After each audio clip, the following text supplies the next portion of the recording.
فأنا ناصح لإخواني بالصدع بالحق تبيض وجوههم. السكوت في مسألة الحزبية يضرها، فاصدع بما تؤمر وأعرض عن المشركين. سلامي على دماج ورجالها والشيخ يحيى ودار العلم يا سعد بانيها. الرحمن الرحيم. Qala Syekhah Ummu Abdillah Al-Ba'daniyah hafizahullahu ta'ala, masih di muka surat 8. Wa akhbara sallallahu alaihi wasallam annal mu'mina fi hadhihi dunya, dan Rasulullah SAW mengkabarkan bahwasanya seorang mukmin di dunia ini fi sijn, berada di dalam penjara. Kama fi hadis Abi Hurairah radhiyallahu anhu, sebagaimana di dalam hadis Abi Hurairah radhiyallahu anhu, qala Rasulullah sallallahu alaihi wasallam, ad-dunya sijnul mu'min wa jannatul kafir. Dunia itu adalah penjara bagi orang mukmin dan surga bagi orang kafir.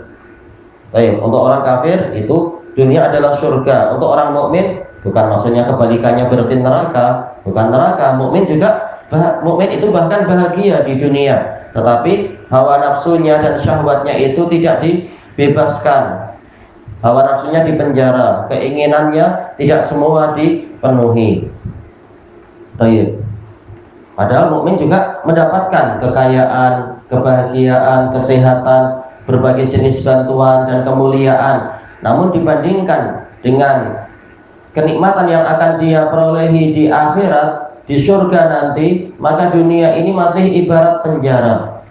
Sementara orang kafir walaupun nampak kaya raya, walaupun nampak ini dan itu, namun mereka sendiri banyak mengalami kesengsaraan. Banyak dari mereka yang bunuh diri, yang gila, yang stres. Kalaupun kaya, itu pun dengan kerja keras yang penuh dengan kelelahan atau ketakutan dan seterusnya, penuh dengan kesusahan. Baik, walaupun kaya, seringkali mereka harus diet ketat karena mereka terkena serangan jantung atau apa aja itu, penyakit-penyakit zaman sekarang. Betul-betul tidak menikmati sebagaimana yang mereka inginkan. Namun dibandingkan dengan neraka yang akan mereka dapatkan di hari kiamat, maka kesusah payahan mereka di dunia ini masih bagikan surga, karena keadaannya akan sangat mengerikan di dalam neraka nanti. Maka dunia yang penuh susah ini masih bagikan surga bagi mereka. Baik. Qala Ibnul Qayyim rahimahullah fi tafsiri qawlihi ad-dunya sijnul mu'min. Imam Ibnul Qayyim rahimahullah dalam menafsirkan sabda Nabi SAW, dunia ini adalah penjara bagi orang mukmin, fihi tafsirani sahihan.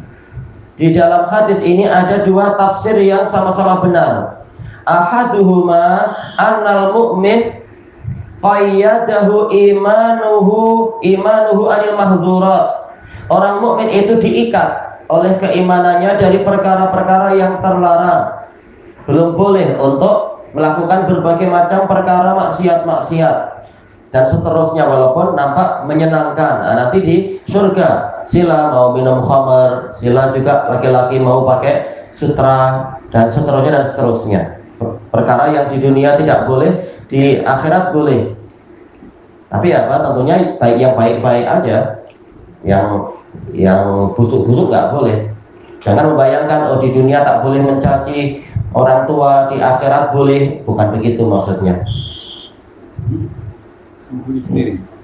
Apa itu ya, memang dekat sekali jaraknya mungkin ya?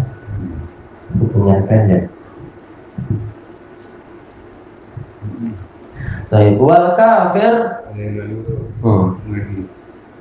mutlaqut tasarruf. Sementara orang kafir, mereka bebas, dia bebas melakukan apapun. Baik. Ini yang pertama. Kenapa? Karena tidak punya pengikat berupa keimanan. Makanya orang kafir mereka tidak punya rasa malu sedikit pun, bagaikan hewan, bahkan suka untuk meniru hewan, maksiat sesuka hatinya. Yang kedua, anna dzalika bi'tibaril awaqib, bahwasanya masalah penjara dan surga ini dilihat dari sudut pandang kesudahannya.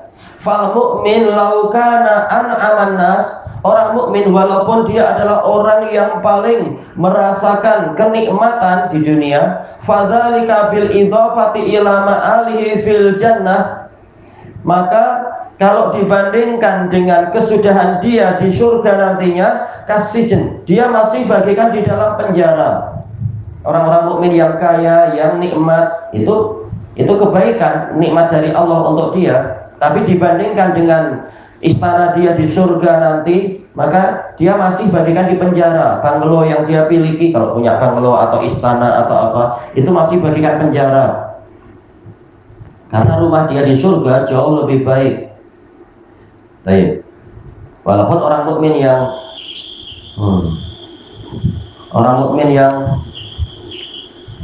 yang miskin dan sebagainya, mereka ada keutamaan, pahalanya dilipat gandakan oleh Allah dan seterusnya. Demikian pula pemeriksaan amalannya itu sangat ringan, pemeriksaan harta dia sangat ringan. Karena apa? Namanya orang miskin, yang diperiksa sedikit saja. Wal kufar aksuh, sementara orang kafir sebaliknya. Fa innahu law kana asyaddan nasi bu'san, karena sekalipun dia adalah orang yang paling sengsara di dunia, bukan semua orang kafir kaya, ada aja orang kafir yang miskin, orang Cina kafir yang miskin, orang India kafir yang miskin, apalagi yang kastanya sangat rendah di India itu betul-betul dihinakan dan seterusnya. Sudah kafir terhina lagi. Tapi dibandingkan dengan neraka di akhirat nanti, fadzalika binisbati ilan nar jannatuh, maka dunia dia yang penuh dengan kesengsaraan ini dibandingkan dengan neraka yang akan dia alami di akhirat, dunia ini masih surga bagi dia. Maka rugi, orang kafir itu rugi. Baik, sudah susah di dunia, di akhirat lebih susah lagi. Maka jangan mau jadi orang kafir. Baik. Ini sebagaimana jawaban dari Imam Ibnu Hajar al-Asqalani rahimahullah ketika ditanya oleh orang Yahudi. Ibnu Hajar mendapatkan kemuliaan, kekayaan dan sebagainya pernah ketika beliau jadi qadhi qudah di Mesir, sementara orang Yahudinya tukang jual minyak, bajunya kotor dan dia miskin. Maka dia mengatakan, nabimu mengatakan dunia itu adalah penjara bagi mukmin dan surga bagi orang kafir. Kenapa Anda kaya raya macam ini, Anda mulia macam ini, sementara saya miskin macam ini? Hadisnya macam apa itu? Istilahnya hadisnya betul atau salah?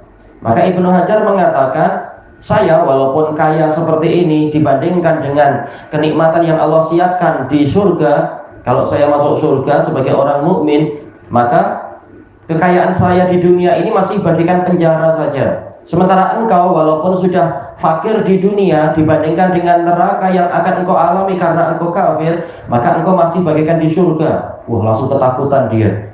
Langsung dia masuk Islam, orang Yahudinya ini. Sebagaimana itu dinukilkan oleh Imam Ibnu Utsaimin dalam Kitabul Ilm. Tayyib. Wa qala aidan rahimahullah, untuk yang tadi Ibnu Qayyim dalam Bada'iul Fawaid. Dan Ibnu Qayyim rahimahullah juga mengatakan, la budda min husulil alam, tidak mungkin kita lari dari terjadinya rasa sakit. Orang kafir sakit, mukmin juga mengalami sakit. Mukmin sakit, orang kafir juga sakit. Likulli nafs, setiap jiwa akan merasakan sakit. Sejak lahir aja kita sudah menangis, ditusuk oleh syaitan. Baik. Sawaun amanat am kafarat, sama saja jiwa itu mukmin atau kafir. Yang namanya rasa sakit di dunia akan dialami itu. Lakinnal mu'mina yahsululahul alamu fid dunya betidaan. Tetapi orang mukmin dia akan mengalami rasa sakit di dunia pada permulaannya. Summa takunu lahul aqibatu wal akhirah. Lalu kesudahan yang baik dan akhirat yang bagus itu akan dia dapatkan. Wal kafir tahsululahun ni'matu ibtida'an summa yasiru fil alam. Sementara orang kafir dia mendapatkan kenikmatan pada awalnya, kenikmatan yang penuh dengan kesusahan juga. Dan setelah itu dia menuju kepada rasa sakit. Sa'ala rajulun Syafi'iyya rahimahullah. Ada seseorang yang bertanya kepada Imam Syafi'i rahimahullah. Faqala ya Aba Abdillah, ayyuma afdal lirrajuli ayyumakkana aw yubtala? Wahai Abu Abdillah, mana yang lebih utama untuk seseorang? Dia diberi keleluasaan ataukah diberi cabaran, diberi ujian? Faqala Syafi'i rahimahullah, la yumakkan hatta yubtala. Dia tidak diberi keleluasaan atau kekuasaan sehingga dia dicabar, diuji lebih dulu. Fa innallaha betala Nuhan wa Ibrahim wa Musa wa Isa wa Muhammadan salawatullahi wa salamuhu alaihim ajmain. Kenapa? Para nabi saja dicabar. Sesungguhnya Allah menguji Nuh, Ibrahim, Musa, Isa, dan Muhammad salawatullah wa salamu alaihim ajmain. Falamma sabaru makkanahum. Tatkala mereka bersabar, maka Allah memberikan kemenangan untuk mereka. Fala yadhunna ahadun annahu yakhlusu minal alamil battah. Maka jangan ada seorang pun yang menyangka bahwasanya dia akan bebas dari rasa sakit sama sekali. Selesai dari Al-Fawaid punya Ibnul Qayyim. Ilahuna wallahu a'lam.